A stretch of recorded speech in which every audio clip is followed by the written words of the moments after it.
അങ്ങാടികളിൽ എങ്ങനെയാണ് ഭക്ഷണശാലകൾ വന്നത്, ഭോജനശാലകൾ വന്നത്, മത്അം വന്നത്, ക്യാൻറ്റീൻ വന്നത് എങ്ങനെയാ? ജോലിക്കായിട്ട് ടൗണിലെത്തിയവർ ഉച്ചനേരത്ത് ഊണിന് വേണ്ടി വീട്ടിലേക്ക് പോകാൻ പ്രയാസമാണ്. അപ്പോൾ ഊണ് കിട്ടണം, ചായ കിട്ടണം. ഇന്ന് ഇത് ആക്ഷേപമല്ല കേട്ടോ, ആക്ഷേപമൊന്നുമല്ല, ഇത് വിമർശനമായി കരുതണ്ട. നമ്മുടെയൊക്കെ ഒരു മാനസിക അവസ്ഥയാണ് ഞാൻ പറയുന്നത്. നമ്മുടെയൊക്കെ ഒരു മാനസിക അവസ്ഥയെക്കുറിച്ചാണ് പറയുന്നത്. നമ്മൾ ഭക്ഷണം കഴിക്കാൻ വേണ്ടി മാത്രം അങ്ങാടിയിലേക്ക് നിരന്ന് പോകുന്ന ഒരു മാനസികാവസ്ഥയിലേക്ക് എത്തി.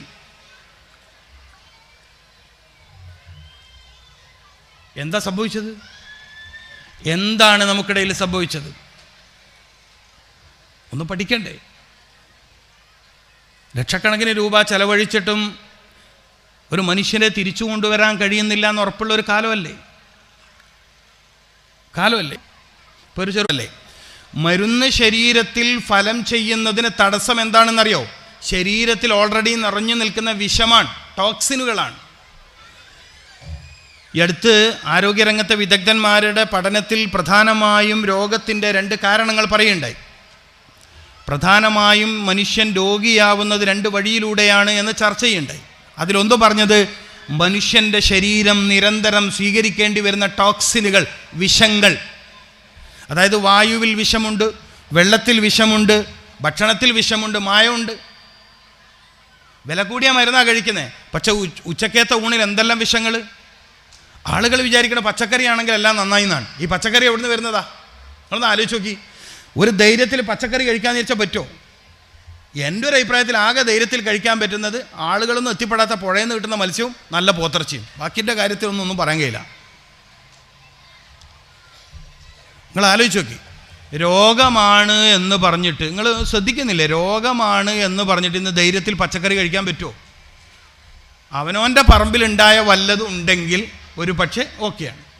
രോഗിയാണ് എന്ന് കരുതിയിട്ട് ഇന്ന് രോഗിൻ്റെ അടുത്തേക്ക് ഫ്രൂട്ട്സ് വാങ്ങി പോകാൻ പാടുണ്ടോ? ഇല്ല, ഞാൻ കൊണ്ടുപോകാറില്ല. എന്തുകൊണ്ട്? മനസ്സിലായിട്ടില്ല. നമ്മൾ രോഗിയെ കാണാൻ പോകുമ്പോൾ എന്താ കൊണ്ടുപോകാറുള്ളത്? ഒന്നും കൊണ്ടുപോകാറില്ല. അതുകൊണ്ട് ഇങ്ങൊന്നും അനങ്ങുന്നില്ല, മുണ്ടുന്നില്ല ആരും. എന്താ കൊണ്ടുപോകാറുള്ളത്? ഫ്രൂട്ട്സ്. എന്ന് വെച്ചാൽ നീ കുറച്ചും കൂടി കാലം കിടന്നു അതാ നല്ലത്, ഞാൻ ഇടയ്ക്കിടയ്ക്ക് ഇത് വാങ്ങിക്കൊണ്ടു തരാം. അതിൻ്റെ അർത്ഥം അതല്ലേ? മനസ്സിലായിട്ടില്ല. ഇത് സംഭവം തിരിയുന്നില്ല. ഈ ചങ്ങായി ഫ്രൂട്ട്സ് കഴിച്ചിട്ടാണ് സൂക്കേടായത്. ഫ്രൂട്ട്സ് കഴിച്ചിട്ട് അവൻ രോഗിയായത്. പിന്നെയും അവന് കൊണ്ടു കൊടുക്കുന്ന എന്തെന്ന്? സൂക്കേടല്ലേ, വേറൊന്നും തിന്നാൻ പറ്റൂലല്ലോ, ഇത് തിന്നോ, അടുത്ത ആഴ്ച എനിക്ക് കാണാൻ വരാമല്ലോ. നിങ്ങളല്ലാന്ന് പറയും, അല്ലാന്ന് പറയും. ആരെങ്കിലും ഒരാളല്ലാന്ന് പറയും, അല്ലാന്ന് പറയും. ബാക്കി അന്നേരം ഞാൻ പറഞ്ഞുതരാം എന്താണ് സംഭവം എന്നുള്ളത്. നിസ്സാര കാര്യമല്ല. ഇതൊക്കെ പറയുമ്പോൾ ഫ്രൂട്ട്സ് കച്ചവടം ചെയ്യുന്നവർക്ക് എന്നോട് വെറുപ്പ് തോന്നരുത്. കാരണം സമൂഹത്തോടൊരു ബാധ്യത ഉള്ളതുകൊണ്ടാണ് ഇത് പറയും കേട്ടോ. സമൂഹത്തോടൊരു ബാധ്യതയും കടമയും കടപ്പാടുണ്ടല്ലോ, അതുകൊണ്ട് പറയാണ്.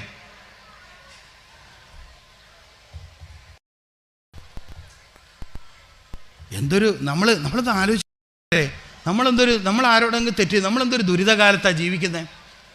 നല്ല വെള്ളം കുടിക്കാനില്ല, നല്ല ഭക്ഷണം കഴിക്കാനില്ല, എന്താ നല്ലതുള്ളത്? നിങ്ങളൊന്ന് പറയും.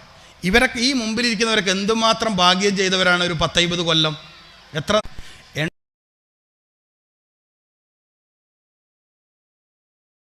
കസറത്. ഇത് പറഞ്ഞത് ഇമാം ദഹബി റഹ്മത്തുള്ളാഹി തങ്ങളാണ്. ഇതിനോട് ചേർന്നുകൊണ്ട് ഇബ്നു സിന പറഞ്ഞത് 4 കാര്യങ്ങൾ ഒരാൾ അമിതമായി ചെയ്യുമ്പോൾ രോഗിയായിത്തീരുന്നു. ലോകത്തെ വിസ്മയിപ്പിച്ച വൈദ്യശാസ്ത്ര പണ്ഡിതന്മാർ, മുസ്ലിം വൈദ്യശാസ്ത്രന്മാരിലെ പ്രഗത്ഭനാണ് ഇബ്നു സിന റഹ്മത്തുള്ളാഹി. അപ്പോൾ അദ്ദേഹത്തിൻ്റെ വാക്ക് 4 കാര്യങ്ങൾ ഒരാൾ അമിതമായി ചെയ്യുമ്പോൾ രോഗിയാവുന്നു. അൽ ഹാഫിൽ ഇമാം ദഹബി റഹ്മത്തുള്ളാഹി തങ്ങളുടെ വാക്ക് 6 കാര്യങ്ങൾ ഒരാൾ തൻ്റെ ജീവിതത്തിൽ അമിതമായി ചെയ്യുമ്പോൾ രോഗിയായിത്തീരുന്നു. അതിൽ ഒന്നാമത്തത് അമിതമായ ഭക്ഷണമാണ് മനുഷ്യനെ രോഗിയാക്കുന്നത്. ഒന്നാമത്തെ കാര്യം.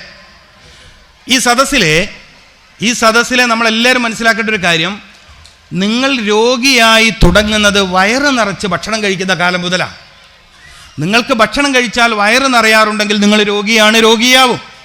നിങ്ങൾ ഗൗരവത്തോടെ എടുക്കണം. നിങ്ങൾ ഭക്ഷണം കഴിച്ചാൽ വയറ് നിറയാറുണ്ടെങ്കിൽ വയറ് നിറഞ്ഞു എന്ന് തോന്നുന്നവരെ നിങ്ങൾ ഭക്ഷണം കഴിക്കാറുണ്ടെങ്കിൽ നിശ്ചയം നിങ്ങൾ രോഗികളായിത്തീരും. സയ്യിദുനാ മുഹമ്മദ് റസൂലുള്ളാഹി സല്ലല്ലാഹു അലൈഹി വസല്ലമ തങ്ങൾ റോമാ രാജ്യത്തിൽ നിന്ന് വന്ന ഡോക്ടർമാരോട് പറഞ്ഞത്, എൻ്റെ നാട്ടിൽ രോഗികളില്ലാത്തത് അവർ ഭക്ഷണം കഴിച്ചാൽ വയറ് നിറയാത്തോണ്ടാണെന്നാ. എത്ര നല്ല മറുപടിയാണ്, എത്ര നല്ല മറുപടിയാണ്. അള്ളാഹു ആ കാര്യത്തിൽ നമുക്ക് എല്ലാവർക്കും ശ്രദ്ധ പ്രദാനം ചെയ്യട്ടെ. അള്ളാഹു നമുക്ക് ആ കാര്യത്തിൽ ശ്രദ്ധ പ്രദാനം ചെയ്യട്ടെ. എൻ്റെ പ്രിയപ്പെട്ട സഹോദരിമാരോട്, പ്രത്യേകമായി സഹോദരിമാരോടൊരു കാര്യം പറയാനുള്ളത്, ദയവ് ചെയ്ത് കുട്ടികളെ വയറ് നിറയെ ഭക്ഷണം കഴിപ്പിക്കുന്ന പരിപാടി ദയവ് ചെയ്ത് നിർത്തണം. കാരണം ഇബാദത്തിൽ താല്പര്യം കുറയും, ബുദ്ധിശക്തി കുറയും, ക്ലാസ്സിൽ ശ്രദ്ധിക്കാനുള്ള കഴിവ് കുറയും, പരീക്ഷയിൽ മിടുക്ക് കുറയും, രോഗത്തിലേക്ക് വേഗം എത്തും. ഇത്രയും നഷ്ടങ്ങൾ ഉണ്ടാക്കുന്ന ഒരു കാര്യത്തിന് നിങ്ങൾ എന്തിനാ കുഞ്ഞുമക്കളെ പ്രേരിപ്പിക്കുന്നത്? എന്തിനാ പ്രേരിപ്പിക്കുന്നത്? എന്തിന് പ്രേരിപ്പിക്കണം? നിങ്ങൾ പറയും. ഉമ്മമാരോടാ ചോദിക്കുന്നത്. ഈ സമൂഹത്തിൽ നമ്മളെല്ലാവരെയും ഊട്ടിയത് ഈ ഉമ്മമാരാണ്. അള്ളാഹു ദീർഘായുസ്സും ആഫിയത്തും കൊടുക്കട്ടെ. അല്ലേ? ഉമ്മ എന്ന് പറയുന്നത് ജീവിതത്തിൻ്റെ വലിയ സൗഭാഗ്യമാണ്, വലിയ നന്മയാണ്. അള്ളാഹു ദീർഘായുസ്സും ആഫിയത്തും കൊടുക്കട്ടെ, റാഹത്ത് കൊടുക്കട്ടെ, ജീവിതത്തിൽ എപ്പോഴും സന്തോഷം കൊടുക്കട്ടെ. എപ്പോഴും അവർക്ക് അള്ളാഹു സന്തോഷം കൊടുക്കട്ടെ. കാരണം ജീവിതത്തിൽ ഏറ്റവും കുറവ് സന്തോഷിച്ചവർ അവരായിരിക്കും. നമ്മുടെ സമൂഹത്തിലെ സഹോദരിമാരുടെ ഒരു വിഷമെന്ന് പറയുന്നത്, നമുക്കെല്ലാം ഉണ്ടെങ്കിലും, എല്ലാ സൗഭാഗ്യങ്ങളുണ്ടെങ്കിലും ഒരു വീട്ടിൽ ഏറ്റവും കുറഞ്ഞ സന്തോഷം അനുഭവിക്കുന്നവർ ആ വീട്ടിലെ സ്ത്രീകളായിരിക്കും. ഒരു സംശയവും വേണ്ട. ഏറ്റവും കുറഞ്ഞ സന്തോഷം അനുഭവിക്കുന്നവർ, ഏറ്റവും കടുത്ത നിയന്ത്രണങ്ങൾക്ക് വിധേയമാവുന്നവർ, പലരുടെയും ശാസന കേട്ട് ജീവിതത്തെ ഹോമിക്കപ്പെടേണ്ടി വരുന്നവർ നമ്മുടെ സമൂഹത്തിലെ ജീവികളായിരിക്കും. അതിന് വിദ്യാഭ്യാസ പുരോഗതിയൊന്നും ഒരു മാറ്റവും വരുത്തിയിട്ടില്ല എന്നുള്ളതാണ് മാനദണ്ഡം. നിസ്കാരം അതിൽ മാറ്റം വരുത്തിയിട്ടില്ല, നോമ്പ് മാറ്റം വരുത്തിയിട്ടില്ല, ഉംറ മാറ്റം വരുത്തിയിട്ടില്ല, ഹജ്ജ് മാറ്റം വരുത്തിയിട്ടില്ല. പരുക്കൻ സ്വഭാവമാണ് പലപ്പോഴും നമ്മുടെ പെൺകുട്ടികൾ മറ്റൊരു വീട്ടിലേക്ക് കടന്നു ചെന്നാൽ അനുഭവിക്കേണ്ടി വരുന്നത്. ഇപ്പോഴും മാറ്റം വരാത്തൊരു ദുരിതം ഇതാണ്. അതിൻ്റെ വിഷയത്തിൻ്റെ ഭാഗമല്ല. പക്ഷെ കുടുംബത്തിൻ്റെ സംഗമം എന്ന് പറയുമ്പോൾ കുടുംബങ്ങൾ സൃഷ്ടിക്കപ്പെടുന്നത് സ്ത്രീകളിലൂടെയാണ്. പക്ഷെ സ്ത്രീകൾ എപ്പോഴും അവഗണിക്കപ്പെടുകയാണ് പതിവ്. അപ്പോൾ ഞാൻ എൻ്റെ ഉമ്മമാരോട്, സഹോദരിമാരോട് പറയാൻ ഉദ്ദേശിച്ച വാക്കെന്താണ്? ദയവ് ചെയ്ത്, വളരെ വിനീതമായ ഒരു റിക്വസ്റ്റാണ്, അഭ്യർത്ഥനയാണ്, ദയവ് ചെയ്ത് നിങ്ങൾ കുഞ്ഞുമക്കളെ വയറ് നിറയുന്നത് വരെ ഭക്ഷണം കൊടുക്കരുത്.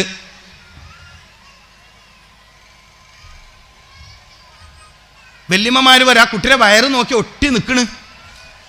ആര്? വല്യമ്മാൻ്റെ ഡയലോഗ്. എനിക്കെന്താ പ്രശ്നം, എൻ്റെ കുട്ടീൻ്റെ കുട്ടിയാണെന്നാ പറയാം. ആര്? വല്യമ്മ. അതായത് എൻ്റെ മോൻ്റെ കുട്ടിയാണ്. വല്യമ്മാൻ്റെ വർത്താനം കേട്ടവർക്ക് 39 മാസം ചുമന്നെന്നാ. ഉമ്മയേക്കാൾ വലുതല്ല കുട്ടികൾക്ക് വേറൊന്നും. വല്യമ്മയൊക്കെ മാറി എന്നോളണം. അപ്പം ഞാൻ പറഞ്ഞു വന്നത് എൻ്റെ സഹോദരിമാരോട്, കാരണം എന്താ പറയുക, രോഗികളെ താങ്ങാൻ ഇനിയും കഴിയില്ല. ഈ സമൂഹം അത്രമേൽ രോഗികളാണ്. അതുകൊണ്ട് ഞാൻ ഇത്ര ഗൗരവത്തിൽ പറയും, നിങ്ങൾ ദയവ് ചെയ്ത് ഇനിയും ഈ കുഞ്ഞുമക്കളെങ്കിലും രക്ഷപ്പെടട്ടെ, മരുന്നില്ലാതെ അവർ ജീവിക്കട്ടെ. അള്ളാഹു തൗഫീക്ക് ചെയ്യട്ടെ.